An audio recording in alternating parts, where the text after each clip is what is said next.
La question qui revient souvent quand on veut développer une architecture informatique en interne, c'est la question de la comptabilité. Pourquoi? Parce que la comptabilité elle a un rôle énorme au sein de votre entreprise. Plus vous allez en interne pouvoir gérer votre comptabilité avec votre propre logiciel de facturation et de gestion des achats, plus vous allez être capable de venir gérer des mails automatiques et avoir une meilleure visu sur vos comptes bancaires, votre prévisionnel, etc. Le problème, c'est que vous bossez certainement avec un comptable ou une comptable. Et donc, vous avez des obligations envers elle. Vous avez donc trois façons de venir gérer votre comptabilité en travaillant avec un comptable. La première façon de faire, qui est la façon la plus agréable et la plus simple, mais aussi malheureusement la plus rare, c'est de lui donner un poste. En fait, vous allez donner la possibilité à votre comptable de se connecter directement sur votre logiciel.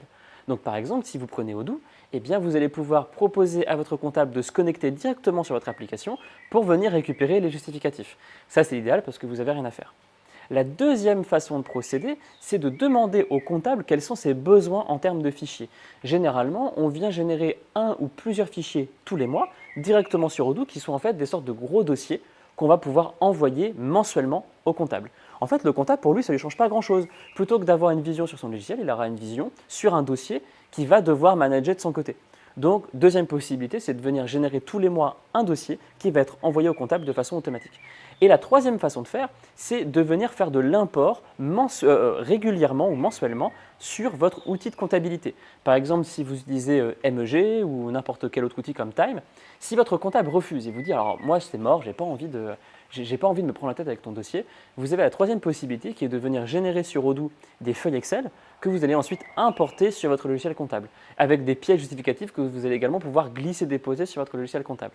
Comme ça, en fin de compte, vous allez avoir deux outils en parallèle. L'outil qui va faire foi, ça va être Odoo, et vous allez devoir tout simplement prendre l'habitude de faire un glisser-déposer sur votre outil comptable. Dans tous les cas, moi ce que je vous recommande, c'est que si vous entendez bien avec votre comptabilité, c'est de leur poser la question et d'échanger le plus tôt possible avec eux pour voir quelles sont leurs différentes exigences. Et aussi, bien évidemment, c'est un travail que nous on fait avec tous nos clients quand c'est nécessaire. On a en interne la possibilité d'accompagner les entreprises à venir internaliser la comptabilité et à venir travailler avec des comptables dédiés. Donc si vous posez des questions par rapport à tout ça et que vous avez envie d'évoluer dans un écosystème avec un comptable, envoyez un message et on serait ravis de pouvoir vous aider là-dessus.